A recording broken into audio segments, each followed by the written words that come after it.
أعوذ بالله من الشيطان الرجيم إنا لله وإنا إليه راجعون مالين الكجرة إجدي يمو إجدي يمو إيه مالين الكجرة إجدي يمو إجدي يمو قرقيا إيه أنكان نمانو أنكان نمانو أنكان نمانو إجدي يمو أنكان نمانو إجدي يمو मैं रब्बी ने सुधा दादी हालात लो मैं वहाँ करना बोले मानो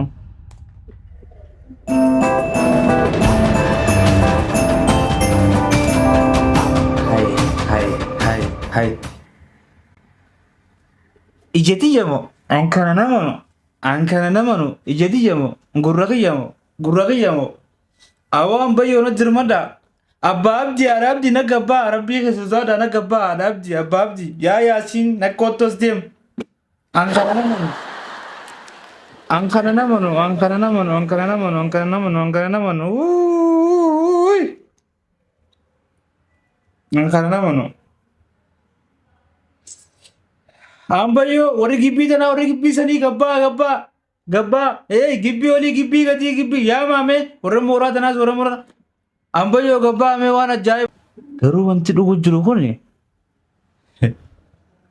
coca da was right there coca da was right there rabbi sada uy ankara na manu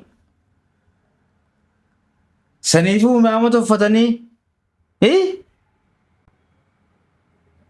Mangudon nuti jarsaf ganda kay sagan no araba kadda tarkaman ambayo nu gadibaga gabbaga nu dirmada nu gobba ba ambayo nu dirmada nu gobba dubin ta durinadda tunta namiti tunta durinadda dubin ambayo nu dirmada nu gobba jarsoti nuti manguddo veganu bakam biyara bani jiran magala senan qaba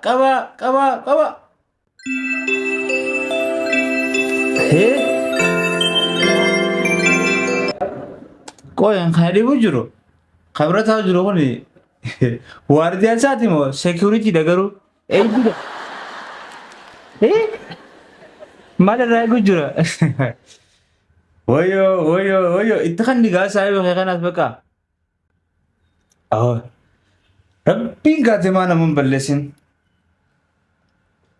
Memang sana wali umri sani afan kabri juro tu sana tifoi. Masjid galani thobo juga bamale.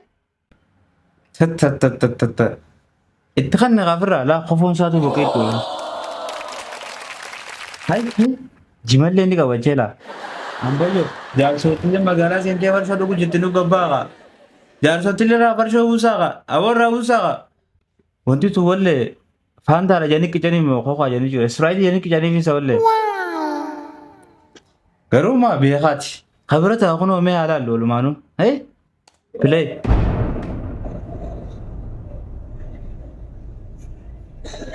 Hai, ini nisri kaba.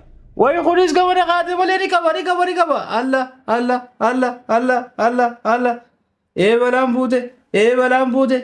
balam bute. Khundugu ka fate brata ujran se male yom chi khate sin. balam bute. Khundugu ka fate. Hey, namla madan sanifo. Lakan inis kaba na khate khulis ni kaba. Ambayo nu dirmadaga nu gabbaga jarsoti magala nur kasente kaba garu akkanatti khatima naman balleessi wallahi rabbiin akkana khatima naman balleessin hedduu takka nama ajaa'ib umrii manguddummaa kanatti yeroo taanee masgida galanii ibaadaa godhan malee yeroo deemanii itti farsha dhuganii miti. Tanaafuu viidiyoon kun akka viiraal ba'ee nama hunda bira dhaqqabu sheer godhaa rabbi kaatima kan nama balleessin haga viidiyoo biraatti waliin dhufnutti